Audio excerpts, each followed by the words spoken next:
मित्रों नमस्कार। प्रज्ञा प्रवाह चैनल में आपका हार्दिक अभिनंदन और स्वागत है।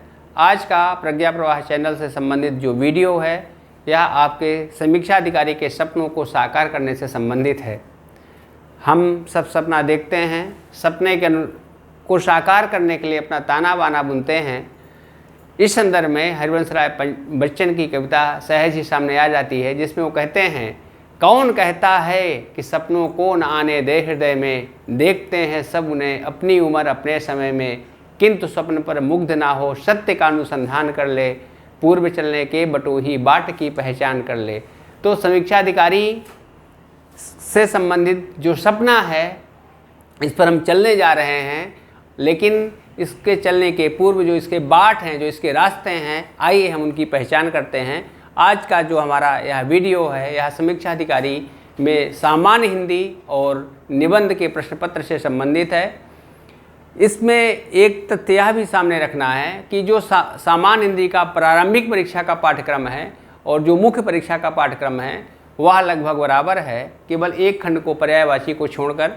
तो इस रूप में जो हमारी प्रारंभिक परीक्षा और मुख्य परीक्षा की तैयारी है, यह सामान्य हिंदी का जो वस्तुनिष्ठ भाग है वह लगभग बराबर है। इसलिए प्रारंभिक परीक्षा और मुख्य परीक्षा के दृष्टि से सामान्य हिंदी का जो आपका अध्ययन है वह प्रारंभिक परीक्षा में भी उपयोगी होगा और मुख्य परीक्षा में भी उपयोगी होगा। आइए हम सब यहाँ पर इस पर चर्चा करते हैं। सबसे पहले इसको दो भागों में बांटा गया है, एक वस्तुनिष्ठ भाग है, दूसरा परंपरागत भाग है। वस्तुनिष्ठ भाग 60 अंकों का है। यहाँ पर प्रारंभिक परीक्षा में भी और मुख्य परीक्षा में भी, लेकिन जो अंतर है वह पर्यायवाची का है। इसलिए मुख्य परीक्षा में इसके 5 भाग हैं, इसलिए 12-12 अंक के हैं। 12 पंचे 60, 12 का पहाड़ा याद करिए। और प्रारंभिक परीक्षा में आपको 12 का नहीं 10 का पहाड़ा पढ़ना है, 10 छक्का 60। तो क्योंकि यहाँ पर पर्यायवाची शब्द जुड़ा हुआ है। आइए अब हम एक एक खंड को लेकर के यहाँ पर चर्चा करते हैं। जो पहला खंड है वाक्य एवं वर्तनी शुद्धि से संबंधित है। आप समीक्षा अधिकारी बनने जा रहे हैं, आपके लिए वाक्य और वर्तनी शुद्धि कितनी आवश्यक है, क्यों इतना महत्वपूर्ण है, इसको हम इसलिए समझ सकते हैं क्योंकि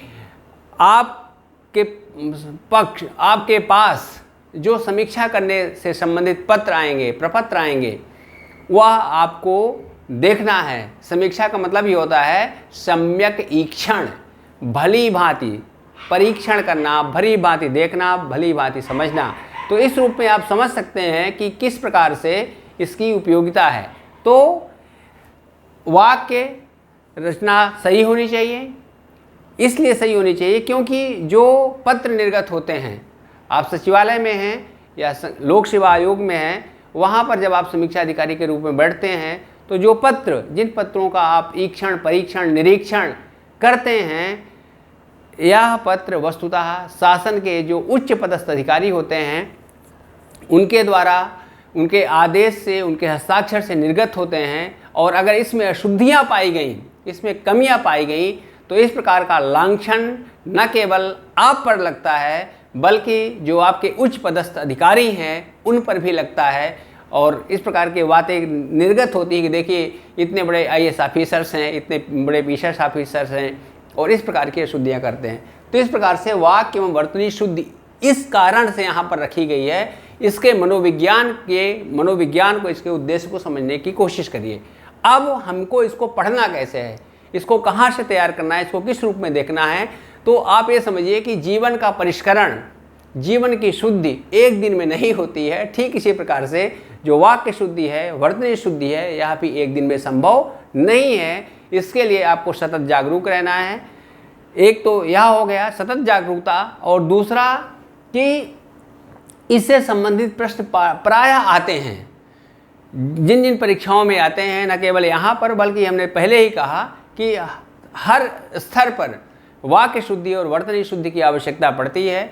चाहे आप अध्यापक के रूप में हो, चाहे PSS अधिकारी के रूप में हो, तो वहाँ पर भी जब आप PSS मुख्य परीक्षा दे रहे होते हैं, IAS मुख्य परीक्षा दे रहे होते हैं, तो वहाँ भी सामान्य हिंदी के प्रश्न पत्र में इससे संबंधित प्रश्न आते हैं। लगभग कुछ चीज़ें, कुछ क्षेत्र निश्चित रहते हैं, जैसे कि सोच लीजिए कि दाम शब्द है, प्राण शब्द है, दर्शन शब्द है, ये सब क्या हैं? यह सभी शब्द बहुवचन में हमेशा प्रयोग किए जाते हैं। प्राण निकल गया शब्द सही नहीं है, क्योंकि प्राण बहुवचन है, इसलिए प्राण क्या होगा? प्राण निकल गए। इसी से संबंधित सोचिए, इसे हम कहते हैं प्राण पखेरु निकल गए। क्या यह सही है? यहाँ पर हम पखेरु शब्द का प्रयोग कर रहे हैं। पखेरु किसके लिए प्रयोग किया जा रहा है? पखेरु पक्षी के लिए प्रयोग किया जा रहा है। तो पक्षी निकलता नहीं है, पक्षी क्या होता है? उड़ता है। अब चूंकि प्राण बहुवचन है इसलिए हो गए, इसलिए सही वाक्य होगा प्राण पखेरु उड़ गए। ठीक है, तो इस प्रकार से छोटी छोटी चीज़ें हैं जिन्हें हमको ध्यान में रखना पड़ेगा। तो एक तो यह भाग है, इसमें जो पूर्व के प्रश्न हैं उन्हें हमें ठीक से देख लेना पड़ेगा, न केवल समीक्षा अधिकारी से संबंधित प्रश्नों को, बल्कि अन्य जो परीक्षाएं हैं उनसे संबंधित महत्वपूर्ण प्रश्नों को देख लेना पड़ेगा। जो हमारा ग्रुप इसके संदर्भ में संचालित होगा उसमें जो महत्वपूर्ण संकलन हैं इनसे संबंधित वह आप सबके समक्ष रखे जाएंगे, आप सबके समक्ष प्रस्तुत किए जाएंगे। टेलीग्राम जो चैनल है प्रज्ञा प्रवाह का, वहाँ पर भी इस प्रकार के जो शब्द हैं वह दिए जाते हैं। और इस बार आप देख सकते हैं हाथ कंगन को आरसी क्या, जो प्रस्तुत किए गए थे तथ्य, उनमें से लगभग प्रश्न आए हैं और व्याकरण के प्रश्नों का हूबहू आ जाना निश्चित रूप से इसकी उपादेयता को सिद्ध करता है। दूसरा है अनेक शब्दों के लिए एक शब्द। अब इसका यह क्यों रखा गया है? इसके पीछे यही है, ये कारण है कि हम कभी कभी हमको क्या करना पड़ता है, एक समीक्षा अधिकारी के रूप में बड़े बड़े वाक्य हैं उनको छोटा करना पड़ता है। तो छोटा करने के लिए यह जो है भाग, इसको निश्चित रूप से सही रूप में आना चाहिए। एक उदाहरण हम लेते हैं, जैसे वह स्त्री जिसने कभी सूर्य को न देखा हो। विभिन्न प्रकार की पुस्तकों में कहीं सूर्य पश्चा लिखा है, कहीं असूर्य पश्चा लिखा है, कहीं असूर्य पश्चा करके इस प्रकार से लिखा हुआ है। लेकिन आप इसको समझिए कि किस प्रकार से बना है। तो देखेंगे जो सूर्य को देखे उसको क्या कहेंगे? सूर्यम। सूर्य को देखना सूर्यम पश्चा।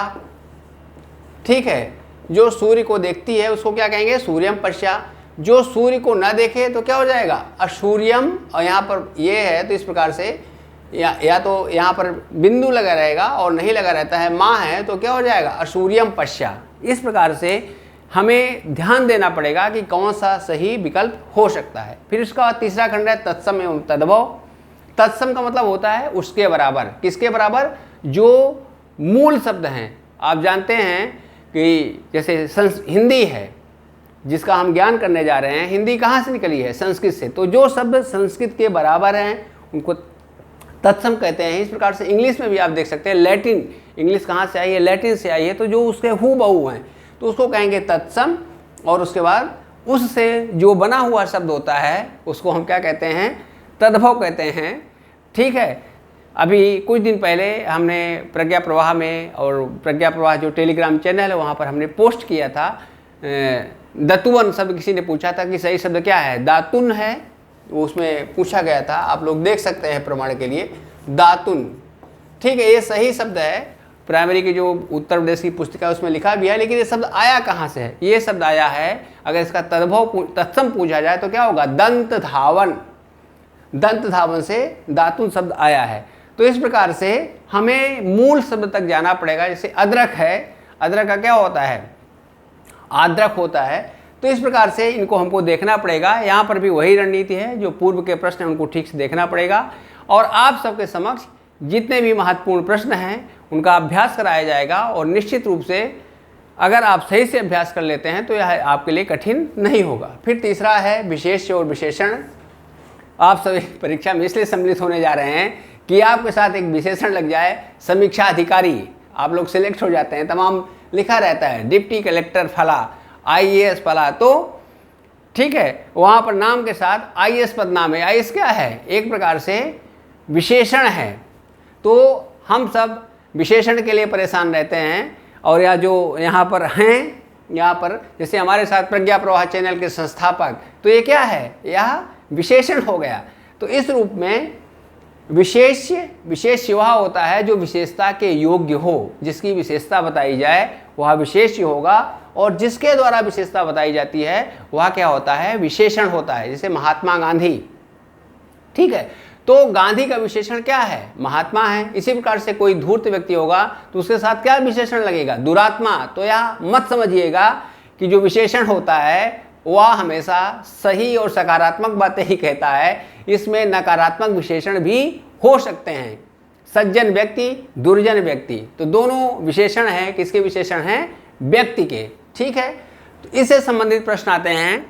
यह सभी परीक्षार्थियों के लिए प्रायः कठिन माना जाता है। लोग सोचते हैं कि हम कैसे पहचान करें, किस प्रकार से पहचान करें। अभी जो समीक्षा अधिकारी से संबंधित ग्रुप संचालित है उसमें किसी ने पूछा था कि उन्नति शब्द क्या है। सामान्य रूप से लगता है कि जो उन्नति है वह विशेष्य है, वह विशेषण है, लेकिन वस्तुतः उन्नति शब्द क्या है? उन्नति शब्द संज्ञा शब्द है और इसके पूर्व जो विशेषण लगता है हम क्या कहते हैं? राष्ट्र ने अत्यधिक उन्नति की, राष्ट्र ने अत्यधिक प्रगति की। तो इस प्रकार से जो उन्नति है, प्रगति है, संज्ञा शब्द है और इसका विशेषण, इसका जो विशेषण होगा वह उन्नत के रूप में होगा। ठीक है, तो इन्हें थोड़ा पहचानने में परेशानी होती है, इनकी परिभाषा को लेकर के भी दिक्कत रहती है। ये सारी की सारी चीज़ें आप सबको समझाई जाएगी।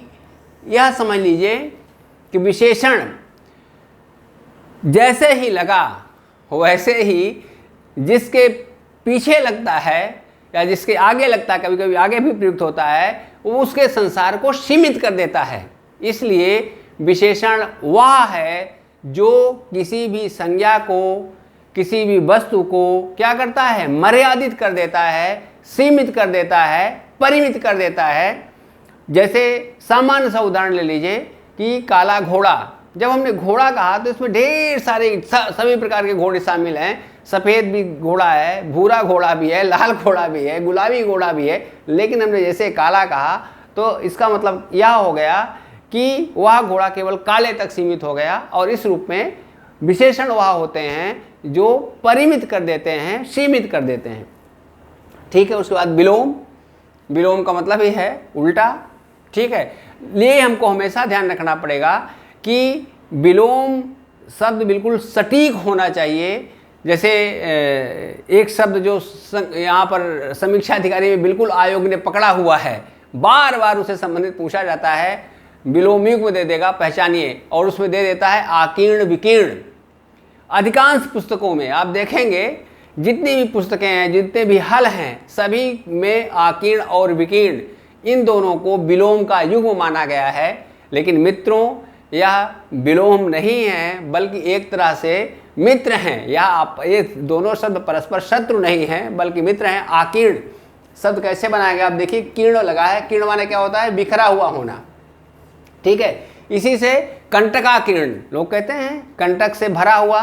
तो जब आ उपसर्ग लग गया माने बहुत अधिक बिखरा हुआ। ठीक है, जैसे आजीवन, संपूर्ण जीवन माने संपूर्ण रूप से बिखरा हुआ। और उसके बाद जब वी उपसर्ग लग गया तो क्या हो जाता है? विशेष रूप से बिखरा हुआ। तो इसलिए आकीर्ण और विकीर्ण विलोम युग में नहीं है बल्कि यह क्या है? यह समानार्थी है लगभग। आकीर्ण का विलोम क्या होगा? आकीर्ण माने होता है संपूर्ण रूप से बिखरा हुआ होना। तो इस प्रकार से इसका विलोम जो होगा वह क्या होगा? संकीर्ण होगा, संकुचित। ठीक है, इस बात को ध्यान में रखिए। ठीक है, तो ये चीज़ें हैं। उसके बाद फिर पर्यायवाची शब्द है। पर्यायवाची शब्द क्या होता है? एक शब्द के जो भिन्न भिन्न और शब्द होते हैं उसे मिलते जुलते, पर्याय का मतलब ही होता है बार बार उसी का आना। तो इस रूप में ये यहाँ है। इसमें ये वस्तुतः जितने भी खंड हैं, इस खंड में आपको समझने के साथ साथ तथ्यात्मक रूप से आपको समृद्ध होना पड़ेगा। इसके लिए केवल समझने से काम चलने वाला नहीं है, साथ साथ में आपको रटना भी पड़ेगा, याद भी करना पड़ेगा तथ्यों को। और याद करने की जो सामग्री है वह ग्रुप में प्रेषित की जाएगी, आपको बताई जाएगी। टेलीग्राम चैनल में भी, प्रज्ञा प्रवाह टेलीग्राम चैनल में भी आप उसको संग्रहित कर सकते हैं। ठीक है, ये हो गया। ये तो हो गया वस्तुनिष्ठ। ठीक है, वस्तुनिष्ठ का मतलब ही है कि वस्तुनिष्ठता होनी चाहिए, मतलब संग्रह होना चाहिए, तथ्यात्मकता होनी चाहिए। ठीक, अब उसके बाद दूसरा है परंपरागत। परंपरागत में सबसे पहले गद्यांश। जैसे गद्यांश क्यों रखा गया? हमने आपसे पहले ही कहा, जब आप समीक्षा अधिकारी के रूप में बैठेंगे तो एक भारी भरकम पत्र आ जाएगा, कोई विषय वस्तु आ जाएगी। जैसे सपोज करिए, कल्पना करिए कि एयर शो होने जा रहा है, तो इसके संदर्भ में एक पत्र बनना है तो एयर शो एक बहुत बड़ा टॉपिक है, ठीक है। एयर शो होगा, फिर कौन अतिथि रहेंगे, किस प्रकार से उसका संचालन होगा, कौन उसके विशेषज्ञ रहेंगे, ये सारी की सारी चीज़ें हैं। यह पूरा समझ लीजिए कि गद्यांश है। अब इस गद्यांश में सबसे मुख्य चीज़ क्या होती है, गद्यांश का जो शीर्षक में कौन सा शब्द लगा है, शीर्ष मतलब जो ऊपर हो, सिर पर। लोग कहते हैं ये तो सिर चढ़कर बोल रहा है, तो वह भाग जो उसका मुख्य हो, केंद्रीय तत्व हो, इतना महत्वपूर्ण हो कि सीधे सीधे लगे कि नहीं या इसी से संबंधित है। जैसे हमने अभी कहा एयर शो की बात की, या 15 अगस्त का आयोजन है, या कोरोना के संदर्भ में, तो जो भी चीज़ें हैं प्रायः जो गद्यांश होते हैं वह साहित्य से संबंधित होते हैं, संस्कृति से संबंधित होते हैं, धर्म से संबंधित होते हैं, अर्थव्यवस्था से संबंधित होते हैं, गरीबी अमीरी, तो इस प्रकार से वहाँ पर शीर्षक रहते हैं। ठीक है, तो इसके पीछे यही है कि हम तुरंत समझ जाएं कि जो चीज़ हम निर्गत करने जा रहे हैं, जो पत्र निर्गत करने जा रहे हैं, उसको एक शब्दों में या अधिक से अधिक 2 शब्दों में क्या कहा जा सकता है, संक्षिप्त रूप में। ठीक है, तो ये शीर्षक हो गया।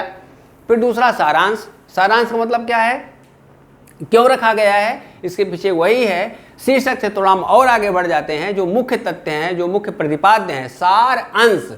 सार माने क्या होता है, मुख्य तथ्य, मुख्य भाग। हम प्राय कहा करते हैं कि जो सबसे बड़े सारांश लिखने वाले थे वो हमारे महात्मा कबीरदास थे। सीधे सीधे कहते थे, साधु ऐसा चाहिए जैसा सूप सुभाए, सार सार को गहरे थोथा दे उड़ाए। तो सार को मतलब आपको जो थोथा है, जो इधर उधर की चीज़ें, मुहावरे हैं, लोकोक्ति हैं, उदाहरण है, कहानी है, कथा है, इन सबको उड़ा देना है। जो सार है, सार तत्व को, सार अंश माने क्या होता है, भाग होता है, अंश माने कंधा भी होता है।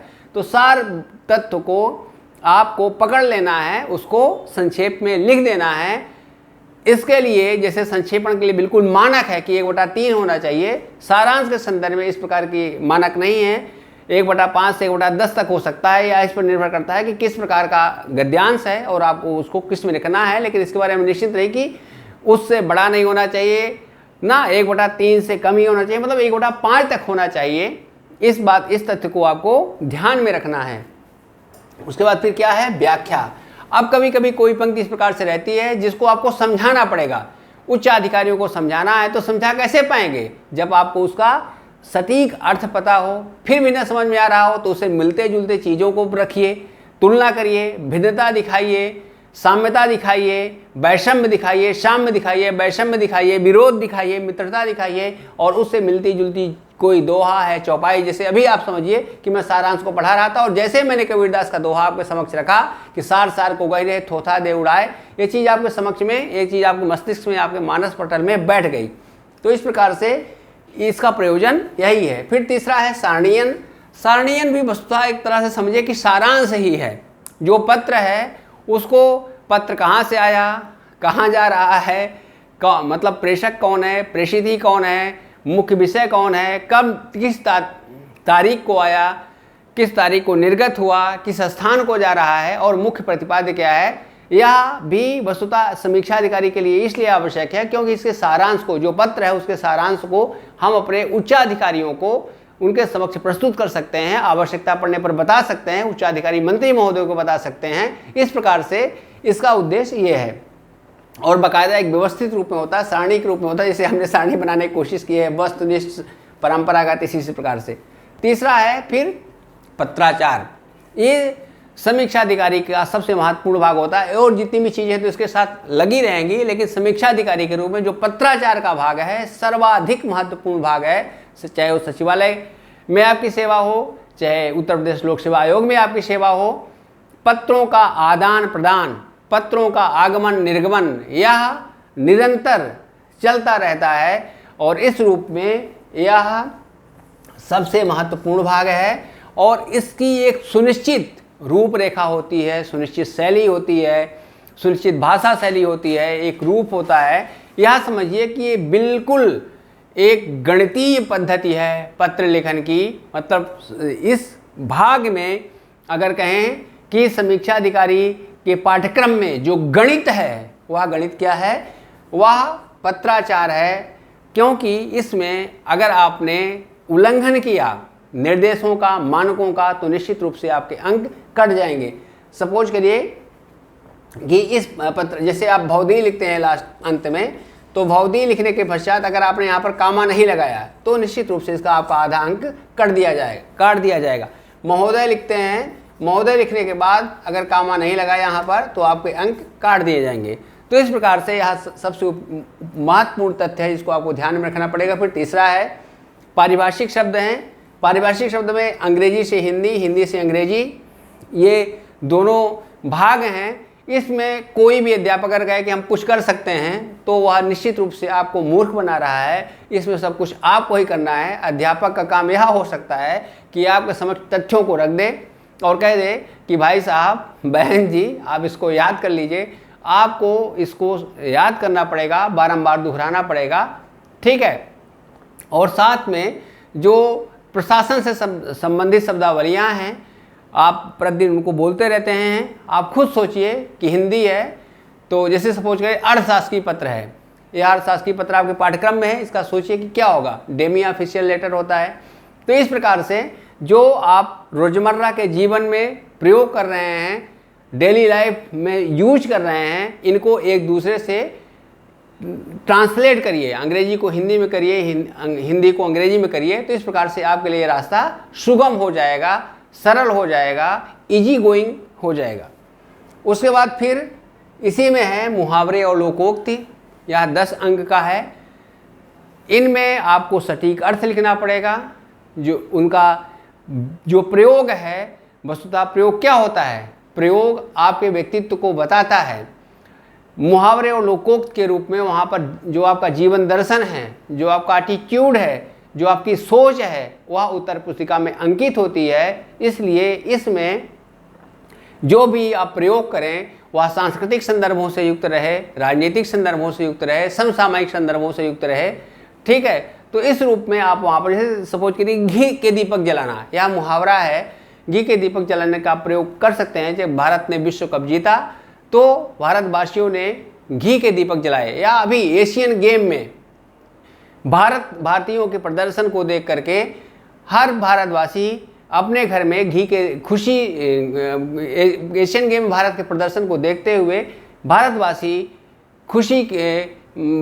घी के दीपक जला रहे हैं। तो इस प्रकार से ऐसा प्रयोग कर सकते हैं। उसके बाद फिर तीसरा है कंप्यूटर। जो कंप्यूटर का पोर्शन है, कंप्यूटर का भाग है, यहाँ पर भी आपको निश्चित रूप से स्वयं से परिश्रम करना पड़ेगा। इसके लिए जो कुछ पुस्तकें हैं, जैसे परीक्षा मंथन की कंप्यूटर के संदर्भ में अच्छी पुस्तक, आप वहाँ से देख सकते हैं।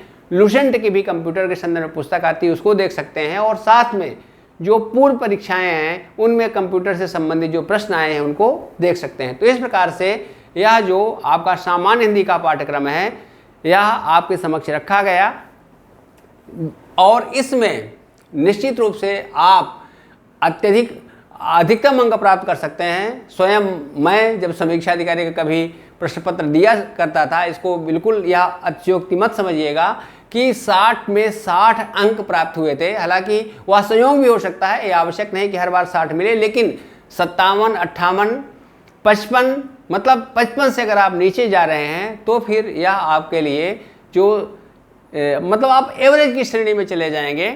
50 के नीचे जा रहे हैं तो एवरेज की श्रेणी में चले जाएंगे, मतलब आपका औसत प्रदर्शन होगा। इसलिए आपका जो लक्ष्य होना चाहिए वो मिशन 55 होना चाहिए, एबव मिशन 55 होना चाहिए। तो इस बात को ध्यान में रखिएगा, और यही जो भाग है वह भाग आपको ऊंचाइयों पर ले जाएगा। और इसी रणनीति के तहत जो हमारा पिछला समीक्षा अधिकारी, सहायक समीक्षा अधिकारी से प्रज्ञा प्रवाह टीम का ग्रुप बना था, यह कोई आश्चर्य की बात नहीं है कि उस ग्रुप में लगभग 30 विद्यार्थी थे, और 30 विद्यार्थी में से 16 विद्यार्थी सफल हुए थे। उनकी उत्तर पुस्तिकाएँ भी जो प्रज्ञा प्रवाह टेलीग्राम चैनल है वहाँ पर रखी जा सकती हैं, देखी जा सकती हैं। वह इसलिए भी आप देख सकते हैं क्योंकि आपको लगेगा अरे तो हमारे ही जैसे हैं, अगर ये सफल हो सकते हैं तो हम क्यों सफल नहीं हो सकते हैं। तो इसलिए यह रणनीति, यह रूपरेखा आप सबके समक्ष प्रस्तुत की गई। आज जब हम उस रूपरेखा पर चर्चा कर रहे हैं, परिचर्चा कर रहे हैं, उसकी पूर्व संध्या पर हो सकता है कि संभवतः कल या सोमवार को इससे संबंधित विस्तृत विज्ञापन आ जाए। सीटों की संख्या 400 से अधिक हो सकती है, इसी के आसपास हो सकती है दोनों को मिला करके। और ये समझिए कि 2021 के बाद 2023 में यह परीक्षा संपन्न होने जा रही है तो बार बार आपको मौका नहीं मिलेगा। इसलिए जो पृथ्वीराज चौहान को उनके कवि चंद्रबरदाई ने कहा था, 4 बांस 24 गज अंगुल अष्ट प्रवान, एते पर सुल्तान है अब न चूक चौहान। तो आप भी अब चूकिए नहीं, अपने लक्ष्य का संधान करिए, आप सबको सफलता की प्राप्ति हो। इसी कामना के साथ हमेशा आपके समक्ष आपका प्रज्ञा प्रवाह चैनल बना रहेगा। आप निरंतर इस प्रवाह में अपने आप को शुद्ध, परिशुद्ध और व्यवस्थित करते रहें। बहुत बहुत आभार।